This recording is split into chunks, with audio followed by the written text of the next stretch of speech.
હું સિક્કાની રહેવાસી છું। મારું નામ ભાસ્કર ચંદ્રિકા છે। સિક્કાના એક યુવક સાથે મારે અગાઉ પ્રેમ સંબંધ હતા। તેના ફોટા કપિલ ચૌહાણે, જે મારા પાડોશી છે અને મારા પિતરાઈ મામાના દીકરા છે, એને કોઈ પણ રીતે આ ફોટા મેળવી લીધેલા અને મારી મરજી વિરુદ્ધ મારી સાથે બળાત્કાર કરેલો। તે ફોટા દ્વારા બ્લેકમેલ કરી। હાલો, ફોન મૂકી દીધો। મેં તારા ભાઈને ધમકાયો નતો, એક શબ્દ નતો કીધો, પણ હવે હું ધમકાવી જઈશ ને બધાને નાના ફોટાય બતાવીશ, બધાને બતાવીશ, આખા ગામમાં બતાવીશ, તારા નાના ફોટાય બતાવીશ, પોલીસમાં જ્યાં જવું હોય ત્યાં। હવે તું હા, પણ હવે હું ધમકાવી જઈશ ને બધાને નાના ફોટાય બતાવીશ, બધાને બતાવીશ, આખા ગામમાં બતાવીશ, તારા નાના ફોટાય બતાવીશ, પોલીસમાં જ્યાં જવું હોય। ત્યાર પછી મેં તેના વિરુદ્ધ સિક્કા પોલીસ સ્ટેશનમાં તારીખ 12/12/2023ના રોજ FIR લખાવેલી। ત્યાં સુધી તારીખ 12/12/2023થી કરીને 18/12/2023 સુધી તે હાજર થયેલો નહીં। ત્યાર પછી 19 તારીખે બેના ફેમિલીના હાજર થતા લગ્નના પોલીસની હાજરીમાં અમારે લગ્નના સમાધાન થયેલા। ત્યાર પછી પોલીસવાળાએ એવું કહેલું કે તમે કોર્ટેથી લખાણ કરીને લઈ આવો, નોટરી કરીને લઈ આવો। ત્યાર પછી અમે કોર્ટે તારીખ 20/12/2023ના અમે કોર્ટે નોટરી કરાવવા માટે, લગ્નના લખાણ કરાવવા માટે આવેલા। ત્યાં તેના વકીલ ગણપતભાઈ વકીલે એવું કીધેલું, બરોબર, કે અત્યારે કાગળ બનાવવામાં ટાઈમ લાગશે અને આવડો આ ફરી ગયો કે મારે લગ્ન કરવા નથી અને કાંઈ કોઈ લખાણ કરવું નથી। ત્યાર પછી મેં પોલીસ અર્જુનસિંહને ફોન કરેલો કે આવડો આ લખાણ કરવાની ના પાડે છે। તો અર્જુનસિંહે તેને કહેલું કે તું હાજર થઈ જા। એ હાજર ન થઈ અને તારીખ 20 તારીખના રાતે એના ઘરના, એના કુટુંબના ભાઈઓ બધા 7 થી 8 જણા મને અમારા ઘરે જાનથી મારી નાખવા માટે આવેલા। તેની ફરિયાદ પણ મેં પોલીસ સ્ટેશનમાં આપેલી। તો આ ફરિયાદ પણ પોલીસવાળાએ ના લીધી। ઓલા લોકોએ અમને માર્યા, તે છતાં અમારા મેડિકલ MLC ના કરાવરાવ્યા।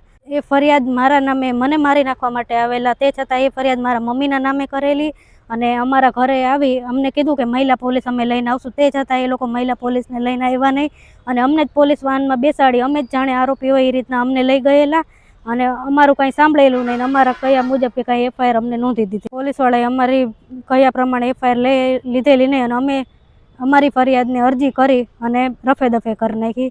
ત્યાર પછી મને એવું થયું કે એ લોકો મને મારી નાખે એના કરતાં હું જાતે જ મરી જાઉં, તેમ મેં દવા પી આપઘાત કરવાનો પ્રયત્ન કરેલો। ત્યાર પછી મારી જે પહેલી ફરિયાદ હતી એ ફરિયાદને એ લોકોએ અરજી ગણી રફે દફે કરી નાખી હતી। અમારા કયા મુજબ FIR ફરિયાદ ના થઈ હોય તે હિસાબે અમે અને ઓલા લોકો મારવા આવ્યા, એના કરતાં મને એવું થયું કે હું જાતે જ મરી જાઉં, એટલે મેં ઝેરી દવા પી જિંદગી ટૂંકાવવાનો પ્રયત્ન કરેલો। ત્યારબાદ હું હોસ્પિટલમાં દાખલ હતી। મારા નાકમાં નળી લગાવેલી હતી અને ઓક્સિજન લગાવેલું હતું, તે છતાં હું જેટલું બોલી શકી એટલું હું બોલી। એ કારણે મારી ફરિયાદ પોલીસવાળાએ જેટલું હું બોલી શકી એ પ્રમાણે અધૂરી લખી નાખી, એટલે મારી ફરિયાદ અધૂરી છે। અધૂરી ફરિયાદની ચાર્જશીટ થયેલી। આની અમને જાણ થતાં અમે મારા જે સરકારી વકીલ હતા, સરકાર દ્વારા મને જે વકીલ આપવામાં આવ્યા હતા, ભારતીબેન વાદી, એમના પાસે ગઈ કે મેડમ ફરિયાદ મારા કયા મુજબની છે નહીં। તો એમને મને કીધું હવે જે થવાનું હતું એ થઈ ગયું, એમાં હવે કાંઈ થાય નહીં, બરાબર। તો મેં કીધું એ આરોપી હજી મને હેરાન કરે છે, તો તમે એના જામીન રદ કરાવવા માટે મને અરજી કરી આપો। તો કહે કે હું આમ અરજી ન કરું, હું પ્રાઇવેટ તરીકે અરજી કરી આપું, તારે મને 25,000 રૂપિયા દેવા પડે તો હું અરજી કરું, બાકી હું અરજી કરું જરૂર પડે। અને એમ કે ગમે કાગળ જોતું હોય કે ગમે તે જાણકારી જોતી હોય તો એમ કે મારી ઓફિસે આવી જાવ, અને ઓફિસે રાત્રે 7 વાગે બોલાવે અને અમે જાય તો હાજર ના હોય।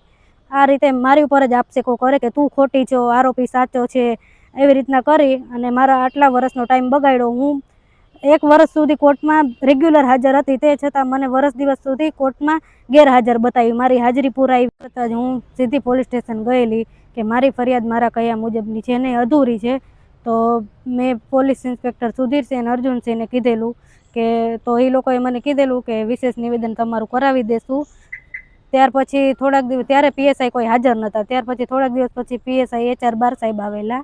એમને મેં કીધું કે મારી ફરિયાદ મારા કયા મુજબની નથી, અધૂરી છે, તો એમને પણ મને કીધું કે વિશેષ નિવેદન કરાવી આપશું। આમ ત્યાંથી આશ્વાસન મળતા હું SP સાહેબ પાસે, DYSP સાહેબ પાસે, રાજકોટ રેન્જ IG સાહેબ પાસે, બધા પાસે ગઈ। ત્યાંથી મને ફક્ત આશ્વાસનો જ મળેલા અને મારો 1 વર્ષનો સમય બરબાદ થયો। આ બનાવ મારો 6 મહિના સુધીનો બનાવ હતો, તો તેમ છતાં પોલીસવાળાએ આને 6 મહિના પહેલાંનો બનાવ બતાવી અને FIR લેટ છે એવું એમાં લખી નાખેલું।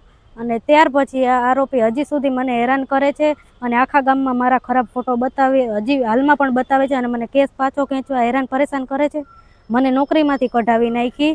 મારા મમ્મીને હાર્ટ એટેક આવી ગયેલો છે, મારા પપ્પા કેન્સર પેશન્ટ છે અને અમારા ઘરમાં કમાવનાર હું એકલી જ છું, તેમ છતાં મારી નોકરી મુકાવી દીધી। હું બીજે ગામમાં રહેવા વહી ગઈ તે છતાંય હું ક્યારેક કોર્ટમાં આવું તેમ છતાં એ મને હેરાન કરે છે.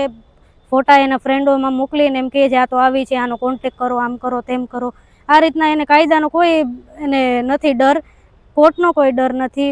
આટલું થવા છતાં એ મને હજી સુધી હેરાન કરે છે.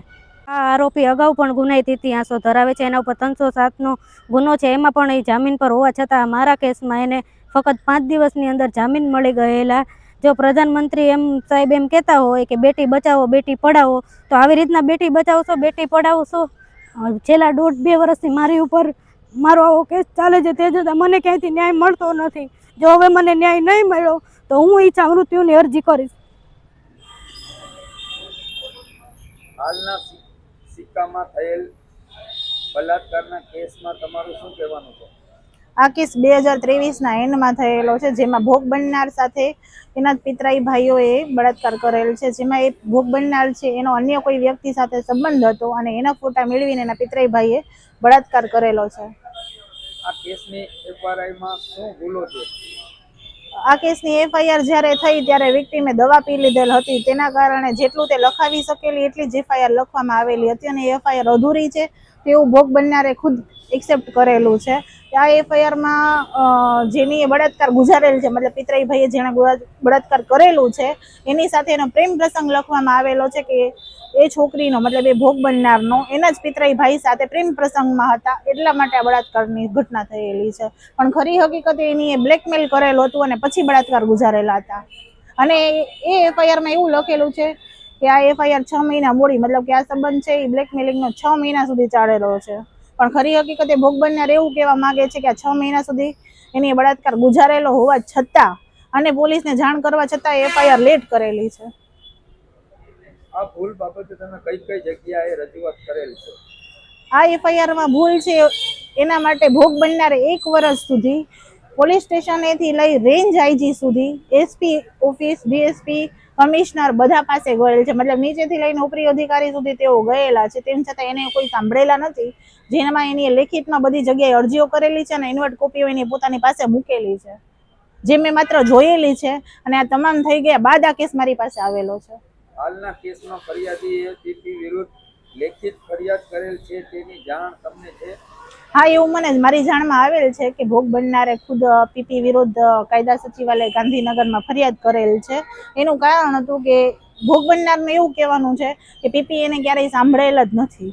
એફઆઈઆરમાં જે મિસ્ટેક હતું, પોલીસે જે મિસબિહેવિયર એની સાથે કરેલું છે એમાં પીપીને જાણ હોવા છતાં પીપી એની કોઈ મદદ કરેલ નથી, એ જુબાની કરાવેલ નથી. 1.5 વર્ષ થવા આવ્યું કેસને, હવે તો એની જુબાની કરાવેલ નથી અને જરૂર પડે એને કાગળોને કોપીઓ આપતા નથી. અને અત્યારે હાલમાં આરોપી છે એ ભોગ બનનારને હેરાન પરેશાન કરે છે, તો એના જામીન રદ કરવા માટે જે અરજીઓ મૂકવાની હોય કોર્ટમાં એમાં પણ એની મદદ કરતા નથી, એવું ભોગ બનનારનું માનવાનું છે. અને એની એ ખુદે આ વસ્તુ ફેસ કરેલી છે, એના માટે થઈને એની કાયદા સચિવાલયમાં ફરિયાદ કરેલી છે અને જેની કોપી મેં જોયેલી છે. અને આ ભોગ બનનારે ખુદ પોતાની સહીથી કરેલી અરજીઓ છે.